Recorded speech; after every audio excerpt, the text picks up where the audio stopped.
Welcome back to On Right Podcast here. You have Elijah alongside Grant. We're getting to another episode. First of all, I want to say if you're watching this, please subscribe. We're at 69 subscribers, trying to get to 100. It's been a slow grind here, but, I appreciate you guys watching this. So, we're going to dive into the Pistons. We just pulled off Troy Weaver, new name need to be Finesse God. We just keep finding ways to make things work. I guess we're taking bad contracts off of them to, free up cap space. Yeah. But in all, I feel pretty good about where we're still headed. Lots of unorthodox moves, I would say, but we're using that cap space to our advantage. So, what do you kind of think about the two new players we got coming over from the Knicks? Yeah, so I'm excited, man. I think, both these guys, obviously know a lot about Nerlens Noel, went to Kentucky, was supposed to be the number one pick coming out of school, and he had some injuries issues. And I still feel like he's had a very solid career to this point, just regardless of everything that he's kind of had to endure on the injury side of things. I'm never gonna be mad at a little depth. Alec Burks, that's some guy so he's always just been like an interesting player to me because he was a lottery pick, but I think he's kind of turned into a journeyman. Mm-hmm. So I feel like when you get drafted into the league, you're a younger guy, obviously can't really control where you go. You might kind of get stuck on the outside looking in certain rotations and stuff like that. So you kind of just get thrown in as an add-on piece, when they got major trades kind of happening throughout the league. But yet, regardless, since he's been in New York, he's been starting a little bit. I think he averaged 12, 13 a game off the bench last year. Being off the bench majority of the time last year. I remember watching him in some games in 2021 when they was having a good little run and made the playoffs. He was kind of like their closer. I remember him just making some big shots. Great ISO score. I could definitely see him being the sixth, seventh man. Also saw an article, Troy Weaver, I guess he played for OKC for a little bit, and Weaver just thought really highly of him.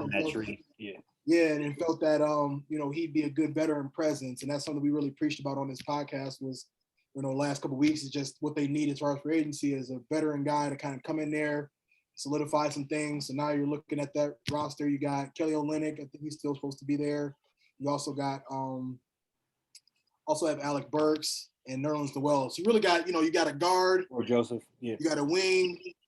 Or you got a big some big men. 4 to 5 that can kind of groom one per every section of players. Yeah. So we'll kind of see what happens with players like Corey Joseph. See if they can maybe pick up some other veteran leadership. And really just start to put this roster together to get ready for the season. Yeah, no. So I agree with you on Nerlens Noel. A very interesting player. I think when he's healthy, he's had very good runs. Been a solid starter in the NBA. Defensive minded. So hopefully, we get him on a more of a healthy run, and he can contribute. Either way, that's an expiring contract. Alec Burks is expiring contract as well, and I think those are the things we obviously want. We want to be able to be very flexible again next summer. Right. So the first thing that stands out to me regarding Burks is just how good of a 3-point shooter he is. That's something that we've been stressing for months throughout, even back to the season. Just how you're going to really build this roster out is having depth at the from people that can shoot three. Yep. I really think obviously Cade is very formidable. Bay is very formidable. We still got to see what Ivy can do from the 3-point line. Not the hottest in college. And then you throw in Burks, who last year I just looked had 152 threes made in the year. That's really that benchmark of 150 is like the first tier where they say you can really start to shoot when you hit that. That's roughly 2 a game. So if you're hitting 2 threes a game in an 82 game season, you're coming to play every night. So I'm really excited about that, and kind of be a mentor in the backcourt, like you said. We're very young. We looked at the roster last podcast. Up and down the roster, we're 1998 and after born. So it's pretty crazy. Soon. Probably at this point, I can't imagine any players being drafted not born in 2000. That's a side note. So it's interesting to watch Troy Weaver cook it all up. I do like where we're headed. I kind of thought we were trying to make a big splash, but it looked like Bridges might have used us to try to level up and get that back. Can't be mad at that. That's obviously a move these C players go to. Yeah. And, but I do think that shows the state of where we are, where that was a believable option. Yep. And and that's shows something for us. So we go out there with this great young core and let them go out there and run it and see what they can do. I'm still very excited, regardless if we don't bring in a max guy. Yeah. No, it's in like it's free agency don't start until what I think Thursday at midnight. So, these guys, I mean, they're here. Everything I've been reading is all signs are pointing towards them staying here, but you never know. I mean, this could be one of the moves where it's like, all right, we're gonna take these expiring contracts. As soon as it hit midnight, we're gonna call DeAndre Ayton back up. We're gonna ship off Alec Burks. We're gonna ship off Nerlens Noel. Maybe ship off, one or two other, young guns that are kind of like on the outside looking into that core right now, in order to get Ayton and maybe a player or two from the Suns, just to kind of bolster up the roster more. So I think time will tell with that. For me, man, I just can't get over like how the Knicks to like stuff happen, or I mean, we understand what's going on, and it's just so ironic that I've been pounding the table for Jalen Brunson. I thought that'd be like a good piece, maybe look at for like a year or two, or at least like test the waters and see what he's wanting to get paid. I think he's made it very clear that he's 20 plus million, getting close to that 25 number. I personally, I'm not clearing. I'd never want us to clear cap space for Jalen Brunson to this extent, the way the Knicks are doing right now. I just don't think that makes sense. No disrespect to him. I think his game is great. I just feel like, that's not the direction we're headed. I don't want to, max out a player or, get him close to a max 6'2" guard in his 4th, 5th year. We're all about Cade and Sadiq and Jalen and Jaden going forward. And those are the guys that we need to, be making sure the books are tight for 4 or 5 years down the road when it's their turn to get them max deals. So, hard to be a Knicks fan right now. Watching your team just literally, give up probably one of the best big men in the draft, some pretty key pieces to the playoff run they had. Some people, some Knicks fans probably are good with these players going, but all in all, I'm glad that they landed in our lap, and I'm looking forward to seeing, whether they're on the team or what Weaver does with them in free agency to help us get better. Yeah, and I think a major benefit to those players in particular are the expiring contracts. Like you said, that's something that's having that is a hot commodity. Yep. So you can use that as an incentivized. Obviously, this, but use that as an incentive to get other deals, because that's going to be off your books next year. You'll be very flexible, even if we don't move them. They're off our books next summer, and then we can say, okay, we're picking up whoever, we're not picking up them, and go from there. So I think it puts us back in the driver's seat where we want to be. We're going to be fighting for a play-in position. I think we have to come out swinging this year. We obviously want to make noise. I don't think we're in tank mode to any degree. I think we go out full force and try to get to 40 wins. I think that should be the goal, somewhere in that ballpark, 35, 40 wins, and do whatever it takes to get that done. And then if you happen to miss, I think you're right back in the lottery, and then you're shoring up, and you see the path forward at least. Yeah.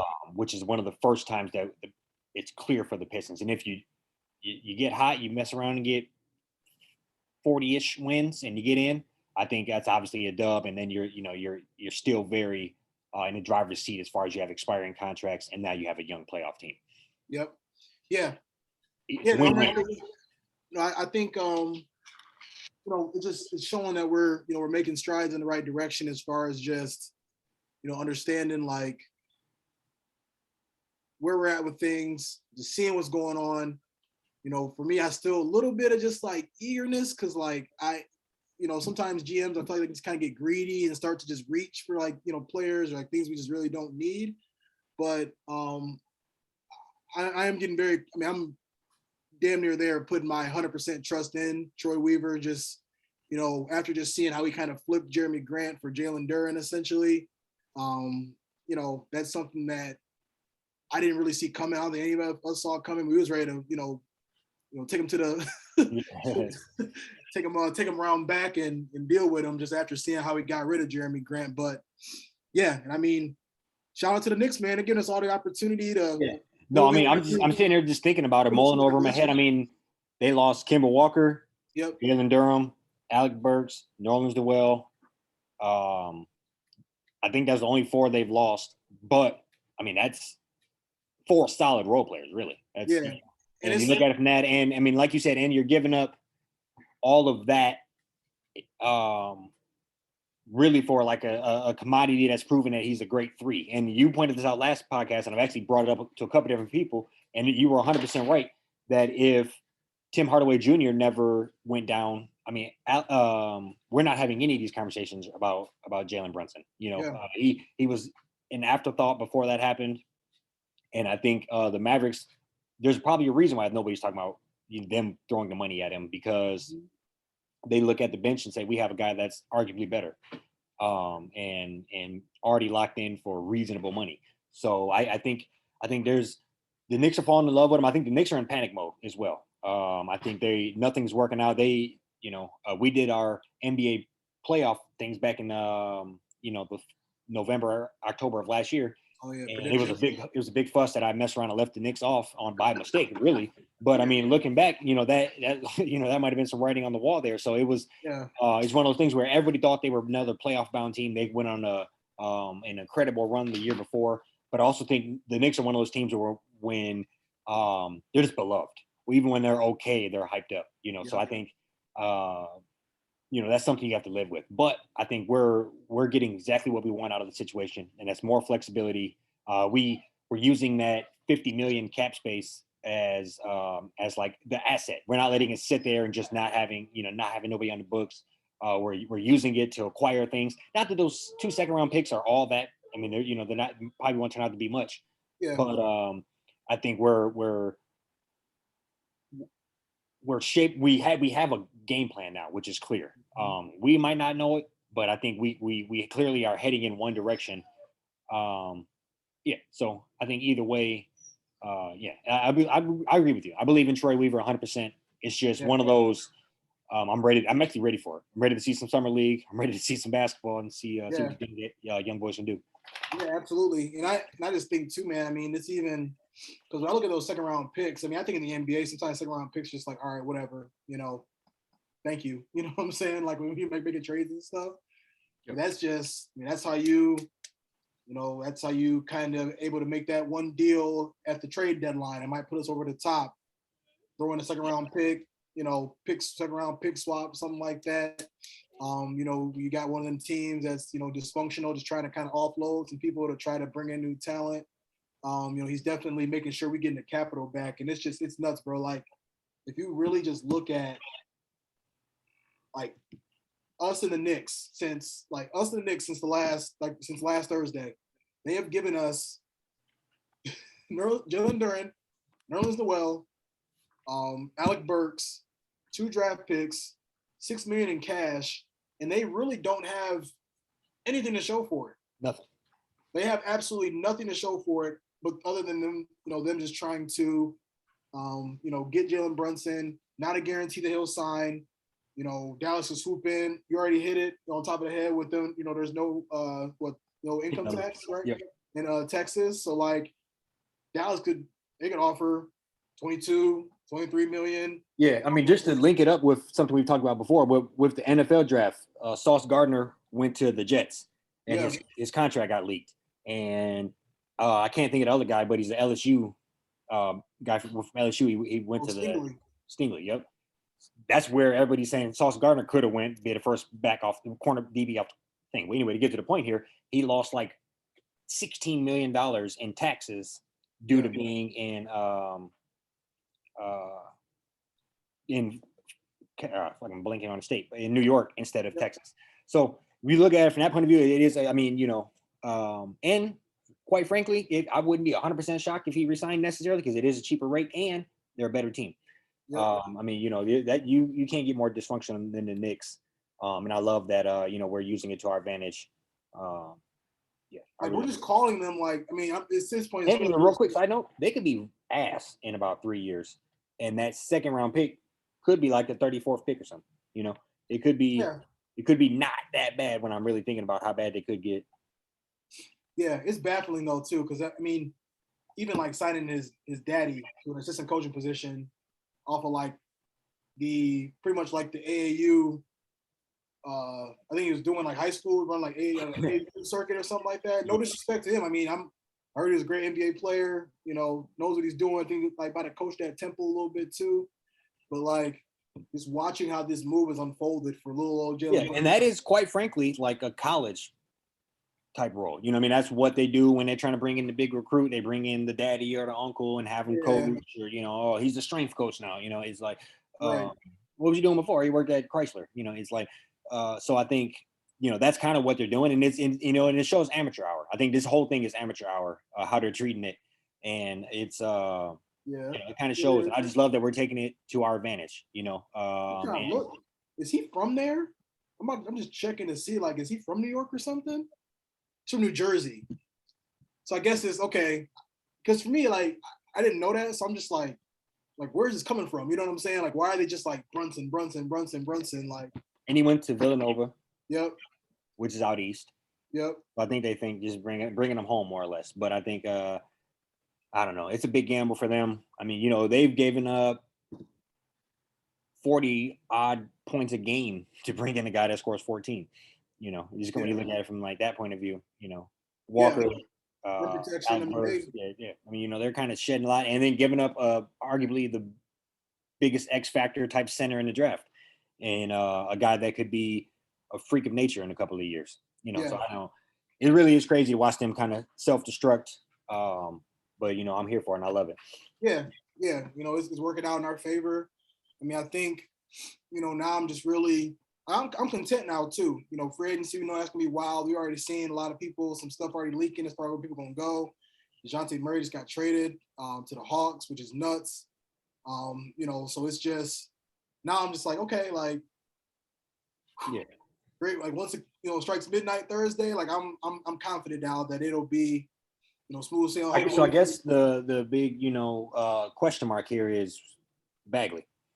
Yeah, and if something that I've personally think I feel like I've personally misquoted and said that we have resigned him, which I feel like I've read that at some point, but that is not the case. So but I think we're somewhere sub 20 million left in cap space after all of these moves, and so I do. He's not worth 20 a year or whatever, but whatever that max is for him, I think it's like 4 years, 40 million or whatever. I think I've seen something like that posted online. If it's anywhere in that ballpark, I would love to lock him up. Outside of that, I can't think of another power forward in that ballpark that we can get as a free agent. So I would like to bring him back at a reasonable rate. And I think him and Cade kind of gelled well together. I agree. And I think, he'll just add another piece. I think right now, we could legit be 9-10 deep easily. I'd be curious to see how that rotation works out just with Burks. I do kind of feel like that's going to be like our sixth man. He might even come off the bench before Killian does. Just kind of depends on how well Killian plays in like summer league, if he even does play, which he should play. He needs to play. And I kind of stated this earlier in the conversation. Once again, like just having that veteran presence in the locker room is going to mean everything. Agreed. And just to show you how much he improved, sorry to cut you off, just to show you how much Bagley improved. In 30 games with the Kings this year, he averaged 9 and 7. In 18 games with us, he averaged 15 and 7. That's six more points a game, and obviously a smaller sample size, but I doubt he would fall off the cliff that hard in the last 12 games. So I think it shows. Keep talking. The only reason I put it up is I wanted to see his contract. But I just think one thing too, like why I kind of want him back. I think he was in that draft with Luka, Trae Young. I believe Ayton got picked first. And they all, Luka and Trae already got their big payday. He's going to kind of be on the outside looking in when it comes to that payday, based on the money he might get. So I just kind of hope that'll kind of light a fire, having, going to training camp with us, being around the team, getting the chemistry and everything going to just really kind of, join us on this tour of, hopefully being a contender in the next couple of years, or 3 to 5 years down the road. Yeah. So we just reading it up. It says Bagley is a restricted free agent, which means the Pistons have the right to match any offer to keep him. It says because Bagley was drafted so high in his draft, he has a $28.3 million cap hold, which got blah, blah, blah, blah. So yeah, we have the right to go and get him if we want. So I can't imagine him demanding that large of a bag. So I think that's kind of somebody we should. I off the top of my head, he's probably best available for somebody that especially considering he's on the squad. Yeah, so, I'm hoping like 1-2 year deal. Mm-hmm. 20, 25 million, prove it. You know, he can kind of be, I mean, he ball out, you know, he can kind of be in line, you know, in a few Yeah. years. We want to give Cade a max deal, give him a little bit more money, start to really just form that, you know, Yeah. that nucleus to start to just kind of get some guys paid and just, get them ready for that, that like 5 to 7 year run from when it's time to like get, Max Cade out, Sadiq, a lot of them guys. So, yeah, I'm with you though. I think, for me, he's kind of like the, I mean, I just do this just because it's really the only team to kind of compare it to with them, like the 04, like 04, 011, like 2011 Pistons. He kind of reminds me like the Rasheed Wallace, just everybody else was kind of like there trying to kind of get things rolling. And then kind of brought him in mid-season.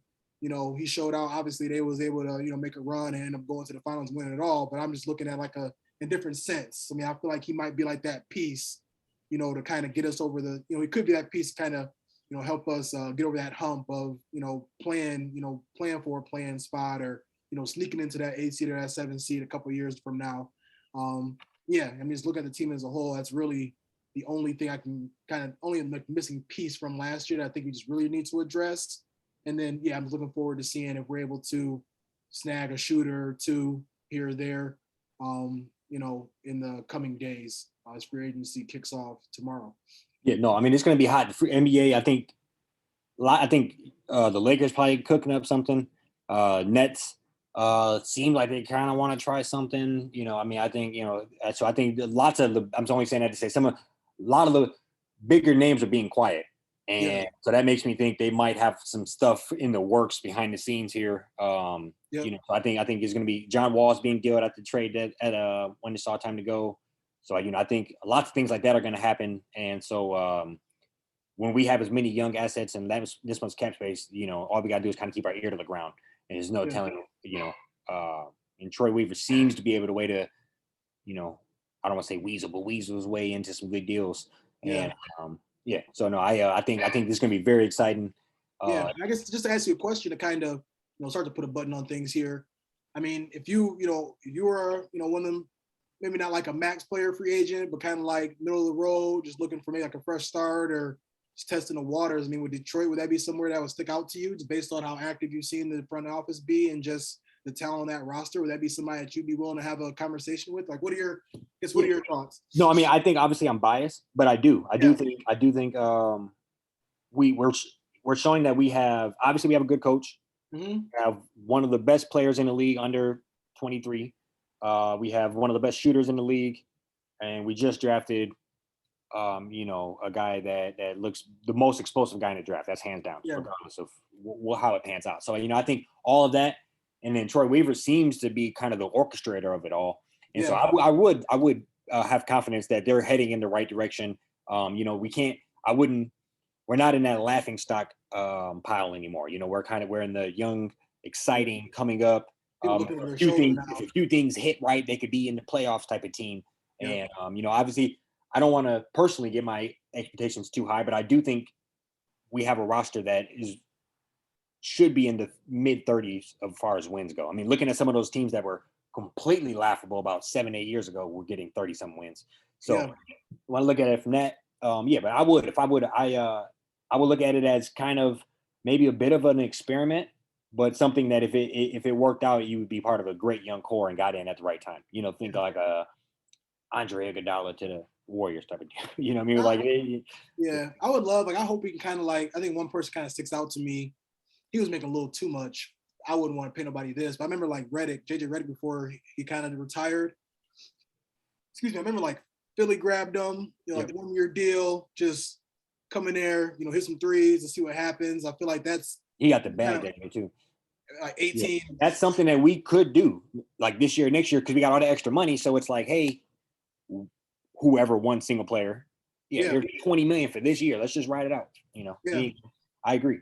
Yeah, and I think and this is, and the thing that's the most impressive to me though is Weaver jumping in there. I mean, this team was in shambles 2 years ago. He is literally just offloading people left and right. I mean, we had summer league roster, that year before we got the first overall pick, basically.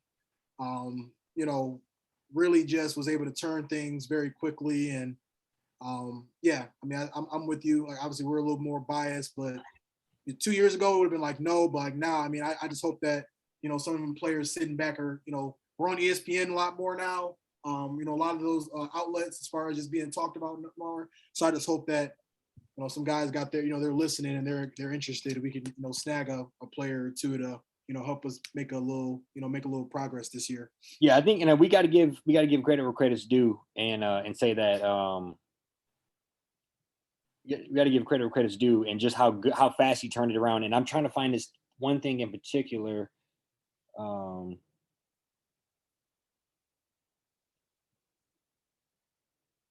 Okay, so I actually seen this shit on TV the other day. The Detroit Pistons. Get it wrong. I don't know. The Detroit Pistons last game before COVID. I seen some dude read the rosters. There were people who started. Oh my god, it was pretty bad, bro. It was like, yeah, I believe it. Like Sadeku. Yeah. Yeah. Oh my god. Like Hamidou Diallo. Yep, and I think just like the most randomest group of people you would ever see, and yeah. So I think from that point on and to where we are now, it is. I went, not 180 degree, but we're heading that way. It needed to be done. I mean, I think this is probably overhauled the roster, made some harder decisions. Yeah. Paid Billy Griffin for a few years. We just got Josh Smith off the books like last year. He's been at home for 10 years. So we're in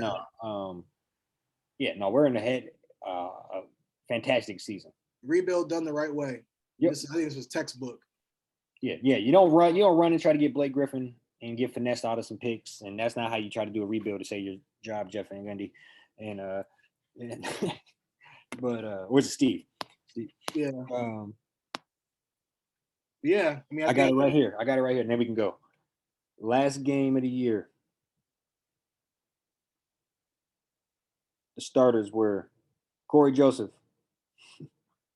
Killian Hayes, Diallo, Sadeku, and Jahlil Okafor. Yeah, I mean, that's, thanks for coming out, guys. We appreciate you bridging the gap. Yes, sir. You got anything else for the people? That's all, man. I think we'll tune in, coming following week after the holiday. Summer League starts on the 7th, so we'll try to sneak one in and chat about that a little bit. I'm excited about that roster, too, so that's something we'll dig into more in the next episode. Yes, sir. We'll be back at you. Yep.